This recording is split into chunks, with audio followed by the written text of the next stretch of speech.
Hey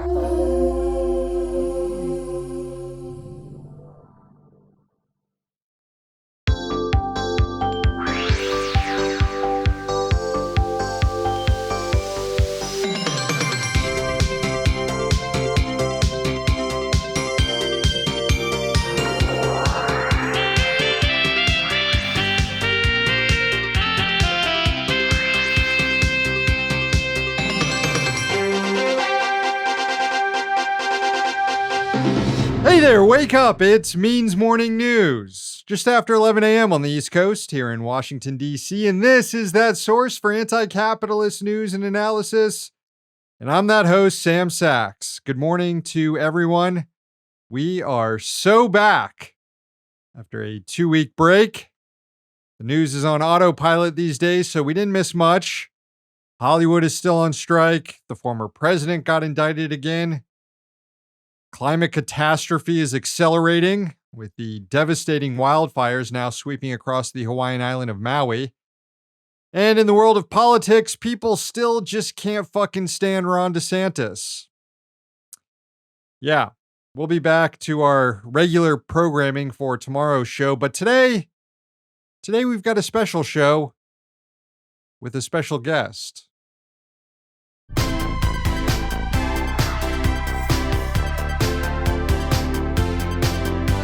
Across the U.S. right now, UPS workers are voting on a new tentative labor agreement negotiated by their union, the Teamsters. Voting will continue for one more week, and then after that, we'll know if this latest offer from the company is good enough to avoid the largest private employer strike in U.S. history. One of those UPS workers voting on the agreement is Alexander Edward, a driver at the company and a Teamster, and the co-host of the Minion Death Cult Podcast, which is quite good. You should listen to it. I had the opportunity to chat with Alexander recently about what's in the new contract and other topics of discourse around the class war at UPS. Here it is.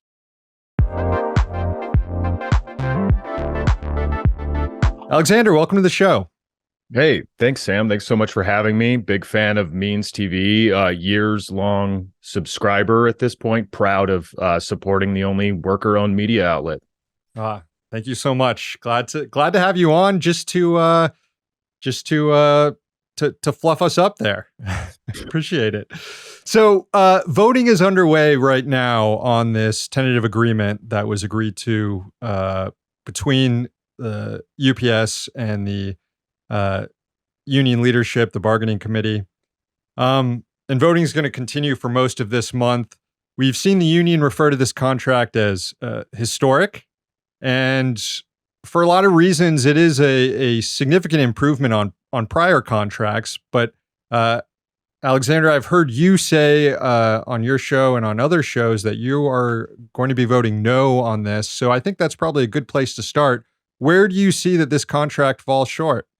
Yeah, well, I just wanted to start off by thanking Teamsters president Sean O'Brien, also Fred Zuckerman, the entire leadership team and the bargaining committee, which also included rank and file members for the first time. And I really appreciate this new leadership. I believe they have worked extremely hard for this contract, and I can't imagine the level of work that went into it. And I've seen them fight for part-timers on this contract, which is something that I've never seen in my 17 years of being a UPS Teamster. So I would agree with them that this is the best contract. It's a historic contract. It's the best contract that I've seen in my UPS career. And just to be clear, I don't represent the Teamsters. I wasn't involved in negotiations, just a rank and file member who's been following closely and sharing information with people who listen to our show.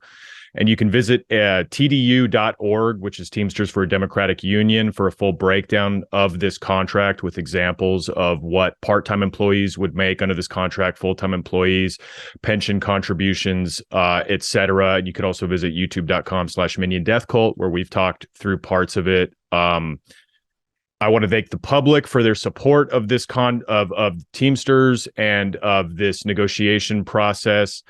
And yeah, I would say that with all of that said, I might still be in disagreement with leadership as to what we could possibly get out of this contract.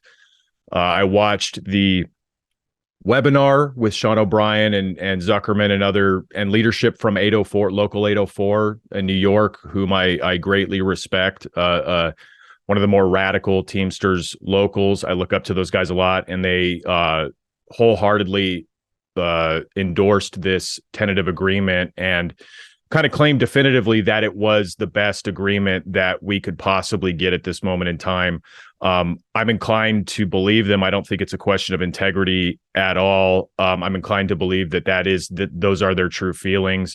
And it remains to be seen whether the appetite for the rank and file is to push farther.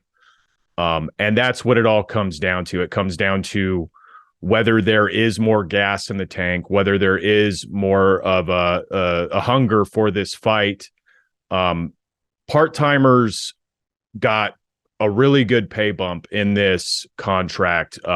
However, we were hoping for $25 an hour for part-time UPSers. For people who don't know, UPS is 60% part-time labor. People who work inside the buildings, inside the warehouses, like 99% of those people are part-time workers who only made $15.50 by the end of last contract. They were hired on at $13 during that contract in 2018.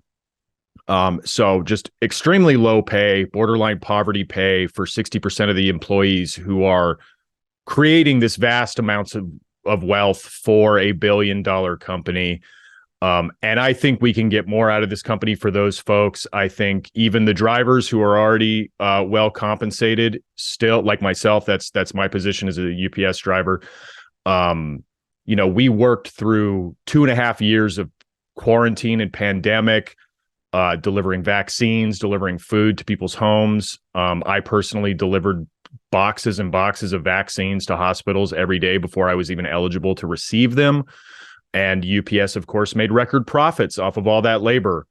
And there are a good number of UPS employees like myself who feel like the company owes us even more than this, what could be described as a historic contract, not because we're greedy or because we want more money. It's because we earned that money.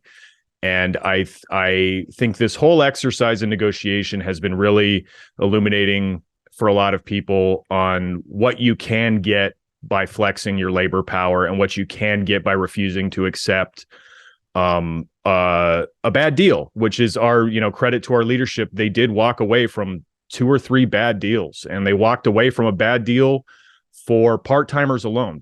We had this deal set except for part-timer pay, and leadership said that's not enough. You need to give more to these part-timers. And UPS came back and did pretty much give part-timers a 50% raise by the end of this contract, which again is a big bump, but it's not it'll be up to 25 for previous hires. But that's after 5 years. Who knows what inflation is going to do by then. And inflation has, of course, already wreaked havoc on all of our wages. So that's what we're up against. So it sounds like the opposition is sort of focused on how part-time workers are treated here. Even though it's a significant improvement for them still, you believe it can be better. You said that part-timers make up a majority of the workforce at UPS. I mean, is there enough energy there to actually reject this contract? There very well could be. It's hard to get a snapshot. Much like with our electoral, national voting system, there's a great degree of voter apathy within the union, and I think a lot of that apathy is on or does come from part-timers who are subjected to these really rough working conditions. Your listeners have probably heard about Amazon's method of churning and burning employees and just rolling them over as an actual employment method to not get long-term employees who might get funny ideas about their rights or about what they're worth. That comes from UPS. It's former UPS division managers introduced that tactic to Amazon when they were hired on by Amazon. So things like that lead to voter apathy and lead to lower turnout. Now, with us voting all of August, pretty much all of August, via electronic methods, that could boost turnout. That could boost turnout a lot. So it just remains to be seen. You know, there's a lot of shout out to the part-time organizers who have been organizing throughout this and advocating for themselves in the face of a national union who only recently became interested in fighting for part-timers. So a lot of credit goes out to them. And yeah, it remains to be seen what the appetite is for, especially for part-time workers, because they do get a big bump. They will see more money than they have seen. That might be enough for a lot of them to vote yes. But another thing is UPS has had to voluntarily institute raises for their part-timers. It's called a market rate adjustment, MRA. This is outside of the contract they have with the Teamsters. This is something UPS voluntarily did because they're just hemorrhaging part-time employees. They can't keep them on. They can't keep them coming into work because $15 an hour, you can make more than that at Target. You can make more than that working in a warehouse for Walmart. You still get benefits, but with people being able to stay on their parents' insurance until they're 26, the insurance benefits are less enticing than they were back when I was a part-timer. So if the company is voluntarily bringing people's wages up to $25, $28, to get them in the door, I think we have more room to work with that. And of course, you can't rely on these market rate adjustments because the company just takes them away. They take them away without telling anybody, and suddenly you're making $5 less an hour the next week. Yeah, obviously, if the company is willing to do it on their own, then they have plenty of money to afford to do it. So there's more there to get. Before the TA was announced, it really looked like you all were on the verge of a strike. There were practice pickets happening around the country. I saw videos, some of them pretty, raucous events. What effect do those practice pickets have on workers? And when you are engaged in that stuff and you're hearing news reports like, oh, we're on the verge of the largest single employer strike in U.S. history, I imagine that has an effect to fire people up. Is it easy to turn that switch off once news comes of a tentative agreement? I mean, are some workers still in strike mode, or are they? And I know it's a very difficult thing to go on strike. Workers have to make a lot of sacrifices, so it's not like it's a fun thing to do. But I guess, like, how easy is it to turn on and turn off that switch when it comes to going on strike or settling on an agreement here? Yeah, I mean, it's from my perspective, it is hard to turn off that switch, and I'm seeing so much more organizing energy or just agitation among rank and file UPSers that I haven't seen. It seems like, as conditions in this country worsen, or as maybe people start to develop something like class consciousness in the country, they are more confident advocating for what they feel like they deserve.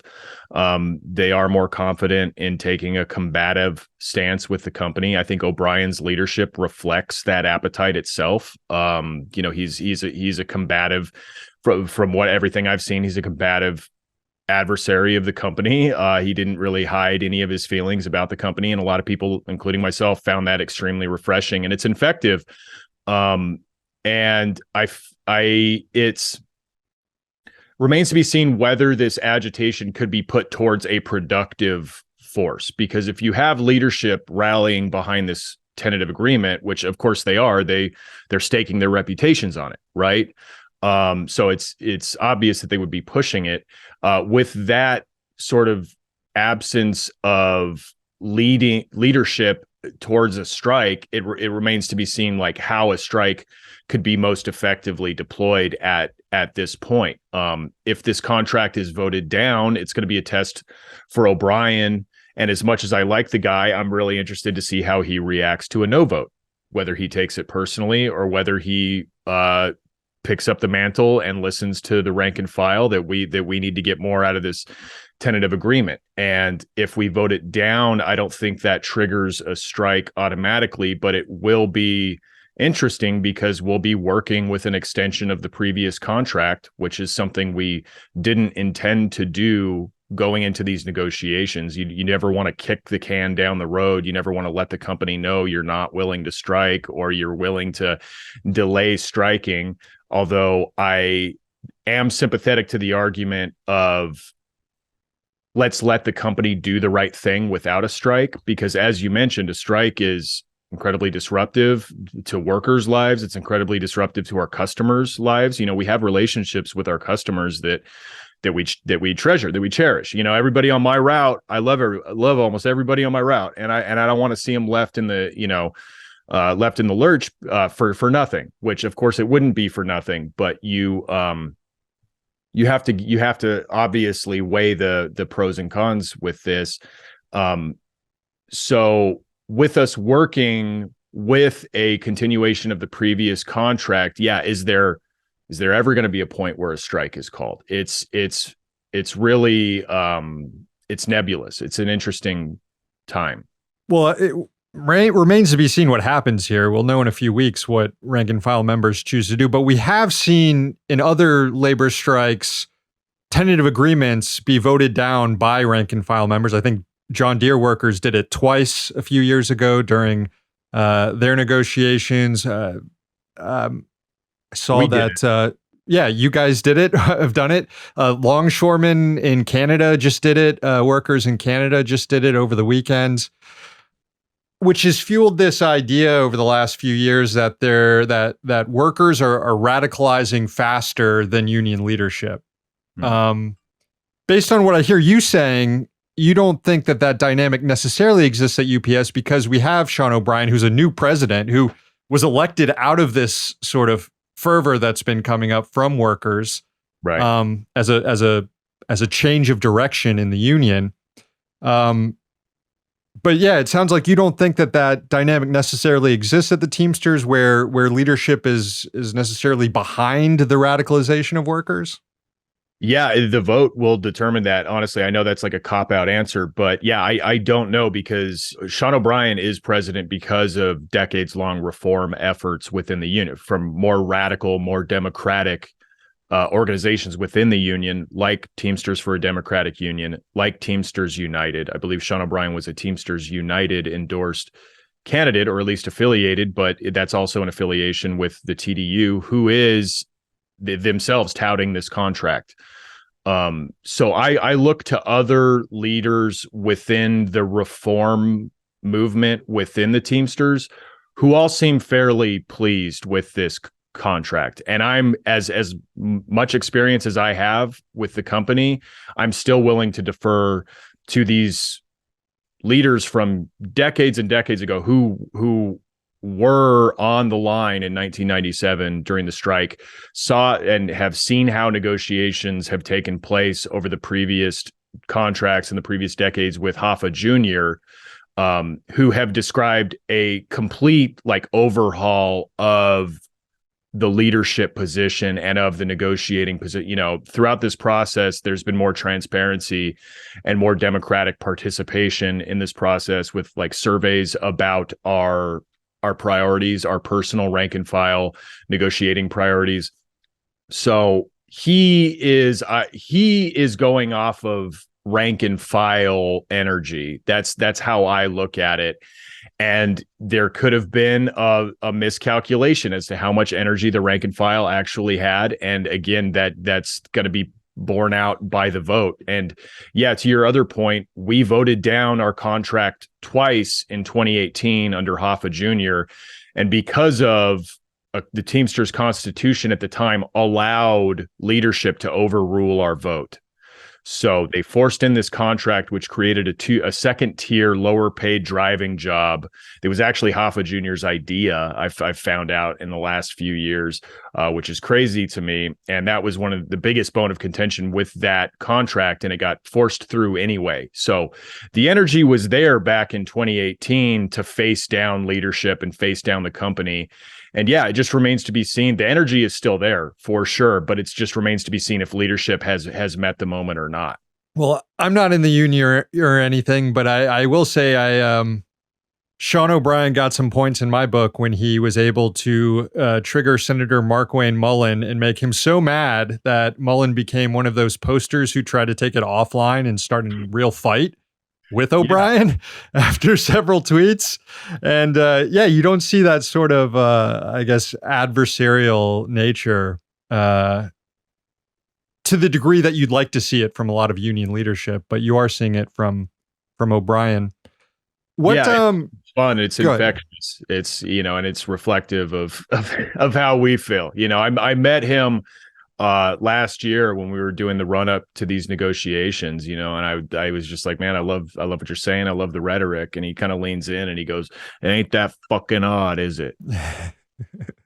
Yeah. So what do you say to some folks who, aren't actually involved in the labor struggle, but have a lot to say about it, who saw this building toward a strike and were getting excited about it. And then an announcement of a TA comes out and they're like, oh, well, workers have to go on strike or they're selling out the left here. They're wasting a big opportunity. And of course, it is a lot easier for someone who's just posting online to say that and won't actually see their wages reduced for a significant amount of time to go on strike. At the same time, you can understand the argument that, like, if we're going to confront capital, we need to take some serious steps to confront it. What do you say to that criticism? I understand it. I understand it entirely. I'm on the left. I'm self-consciously on the left, so I'm looking at that from that perspective too. But the vast majority of our members are just workers. They might have like political ideas that align with the left, or interests in their own material well-being that obviously would align in the left if you put it on a political compass or whatever. But I 100% appreciate all the support that outside organizations have been giving to us. And I totally understand how a strike is the showdown with capital that we would want. And I think if we struck at UPS, we'd get an even better contract. I think it would have good results. But even me as a rank and file member, I can't dictate what my coworkers are going to do. I can't dictate the energy that's there, and trying to force a strike on a group of workers who aren't ready to strike is pointless. It's pointless because you're not going to be able to do it probably. But if you do, well, where's all the infrastructure? Where's all the leadership? Where's the lines of communication that need to be there in the event of a strike? That none of that would be there. So does that mean, that seems like it would lead to a less effective worker action. So I'm kind of like, I guess, I don't know if it's the right word, but I'm kind of like a materialist in this sense, where the conditions just have to be right in order for it to happen. And we still got a lot of stuff to fight for, folk. We still got a lot of ground to make up with these decades of bad contracts. And, there's more complaints than just part-timers. I'm kind of a strong advocate for part-timers because I feel like connecting with our part-time union siblings is the best way forward for this union. It's the best way forward for just class consciousness and worker action in this country, period. But there's a 4-year driving progression. When you get this nice, juicy top rate as a driver for UPS, it's great, but it takes 4 years to get there. So you're doing the same labor for 4 years at like half the wage. It didn't used to be like that, but that goes back to like the 90s and the early 2000s, maybe even the 80s. I can't remember the exact timeline. There used to be no progression. It used to be you got hired on to do the job, you passed probation, and you made the top rate because you're doing that labor. Over the years, the union gave back to the company. Okay, we'll start drivers off at half the wage, and then the next year they get a $2 raise, and then the next year they get a $3 raise, and then they get bumped up to the nice top rate. So that is something that we need to address with this next contract. I feel like I see people complaining about the progression for this contract. I feel like there is a actual monetary and like scientific limit you can reach with what you can gain on a single contract. And I didn't mention it, but that lower tier, second tier combo driving job that Hoffa created in 2018 that got all of us upset, we got rid of that. We got rid of that with this contract. That's a huge victory. We eliminated the two-tier driving pay scale, which is borderline unheard of in union negotiations. Once you go two-tier, it's really hard to rectify that. I think John Deere is working on that. I think the auto workers are working on that. Kellogg's was trying to work on that. It's a big deal. It costs the company a lot of money to get rid of that lower paid driving job. This progression that we're talking about, these 4 years of raises, that's exponentially more money. Because the 22-4 jobs, this is getting a little granular. I'll be very brief on it. Those combo driving jobs, small percentage of drivers. Now they could have, that percentage could have ballooned with the incentive to pay cheaper wages to these drivers. It's an incentive for the company to bring more and more of these lower paid combo driving jobs on, but it's still a small percentage compared to all the other regular package car drivers who are making that lower wage for 3 years. And that's every other driver. So that's a lot of money that the company would have to give up. And I believe that should be the focus of our next fight. And again, I would say to outside organizations, we really appreciate your help. We really appreciate you wanting to stand with us. But what I don't personally appreciate is attacks on integrity of leadership or attacks on integrity of other members who disagree with them or disagree with other members. I don't think that's conducive or helpful to the movement. And I honestly believe at the very least, we should see how leadership responds to a no vote before we start attacking them as sellouts or before we start attacking them as intransigent to the wishes of members. I believe we owe him that much to see how he responds. So I appreciate the support very much. I don't appreciate sort of outside vote no campaigns that don't have like a majority of rank and file members participating in them. Yeah, and when a lot of the criticism is lodged before rank and file workers have even had a chance to vote or look at the contract, that becomes an issue. Let's assume this thing passes in a few weeks, Alexander. How would that improve your life on the job? Well, I'd get an instantaneous $2.75 raise, which is pretty good. And I would also get retro pay to the beginning of August for every hour I've worked. And that's pretty nice. I did want to clarify it's $2.75 this year, and then I'll over the course of this 5-year contract, I would be getting $7.50 increase, which is nothing to sneeze at. That's pretty good wage increase. That's unheard of in a lot of sectors of American life. The getting rid of the 22-4 combo job, that's like something for the future, for future Teamsters, and I believe that's just as important as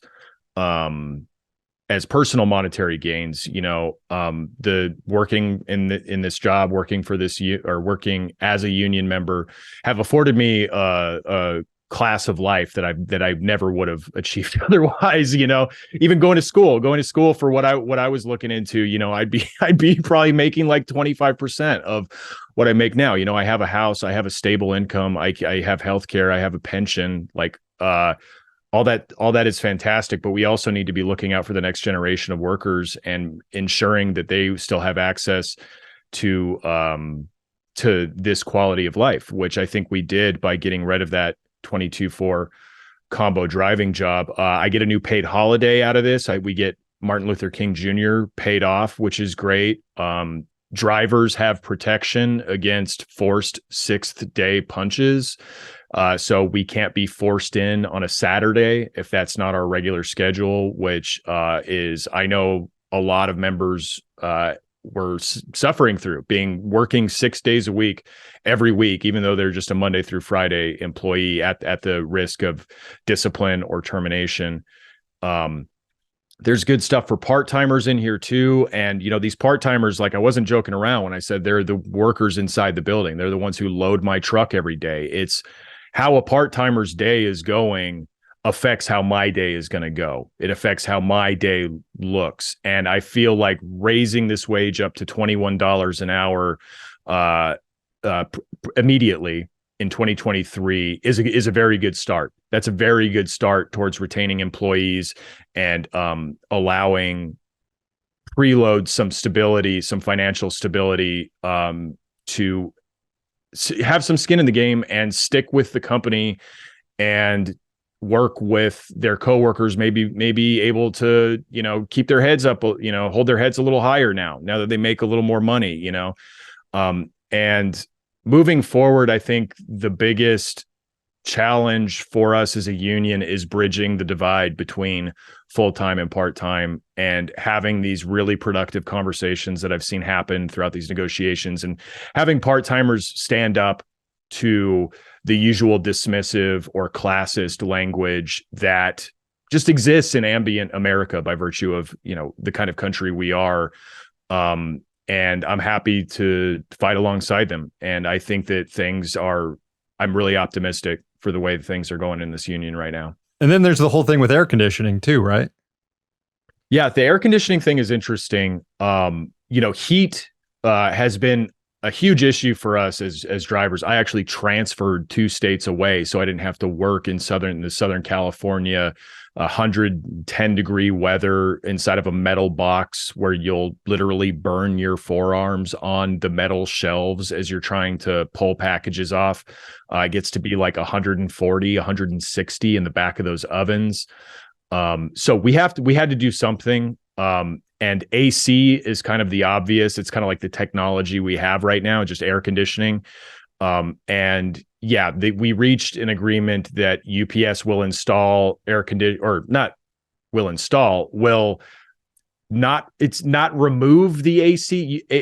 UPS had been removing air conditioning, like scratching air conditioning off of the work orders for all the previous trucks they've ever bought, which have come with air conditioning and the base model for decades now at this point. And they've just been like, no, our workers don't need that. And it's like, wow, that's crazy. It's a crazy thing for you to do. So those are going to be installed those are going to be trucks with AC will be purchased in 2024 and later. So the fleet we have right now is not going to be retrofitted with AC, which is a bit of a disappointment, I suppose, although that sounds like a lot of money. And that is something you have to look at when you're in these negotiations. Is that where you want the money to be spent? AC in the cab presents a really good opportunity to cool down if you are suffering from heat exhaustion or heat stroke. Our only option right now is to find shade. That's like in the instruction: drink some water, find shade, find an air conditioned office if you can. But running the AC and sitting in front of that for 5 or 10 minutes, I think is a better alternative than trying to find a tree, especially in a parking lot like Southern California.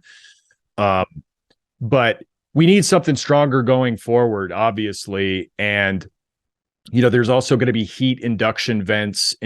I think those are going to be retrofitted into all previous package cars. I've never worked in a package car that has one of those. So I don't know how effective they are. I'm assuming they're effective to some degree if we're willing to spend that much money on them. But we have created a heat safety committee moving forward. And as the planet gets hotter, like we're going to have to figure out how to keep our workers safe. And so that is something that we need to figure out. Well, Alexander, I really appreciate you coming on and breaking down some of these often complex issues. We've got just about 2 minutes left. Is there anything else you want to tell the audience about when it comes to this struggle? Make sure to vote. Make sure to let people know if they have comments about, overpaid drivers or, we are the best paid drivers in the industry. So some people feel like, we shouldn't ever advocate for more than that. Obviously there's the arguments about labor creating the wealth that we are then begging the company to return to us. There's that argument. But then there's also the much more easily understandable argument about 60% of these employees being part-time. So the UPS likes to trot out the well-paid driver, the career man or woman who has a stable driving job. Yeah, that's not the majority of their employees. So I think it's helpful, if we are going to re-enter negotiations, or if you are just talking to somebody who has like ambient disdain for a well-paid UPS driver or whatever, remind them that the company literally runs on part-time, low-paid labor. And I think it's easy for anybody to see that a multi-billion-dollar company doesn't get that money from nothing. And if you're not okay with the idea of the company returning that money, a good portion of that money to the workers, that says that you think the shareholders or the CEOs earned it more than the people actually loading and unloading the trucks and trailers and air cargo cans, and which is a nonsensical argument. I don't think many people are willing to defend in public. Yeah, we're not arguing whether the money's there. The money's there. It's about where it goes. Alexander Edwards, UPS driver, Teamster, co-host of the Minion Death Cult Podcast. Regardless of what happens, the way that you and your Teamster brothers and sisters have operated, taking on UPS over the last several months has been inspiring, and we're rooting for you here at MMN. Well, thank you so much. Thanks for having me on. Solidarity forever.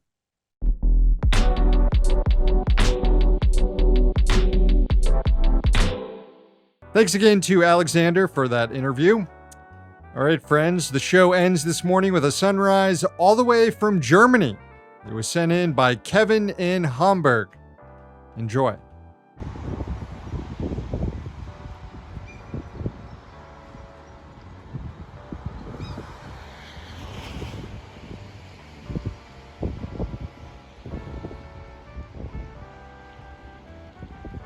Thank you, Kevin. Show's over. Thanks for watching, and thanks to the team behind the scenes.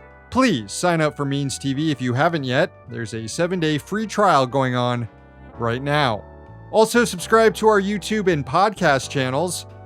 One day, capitalism will fall. Until then, we'll be right here. See you tomorrow.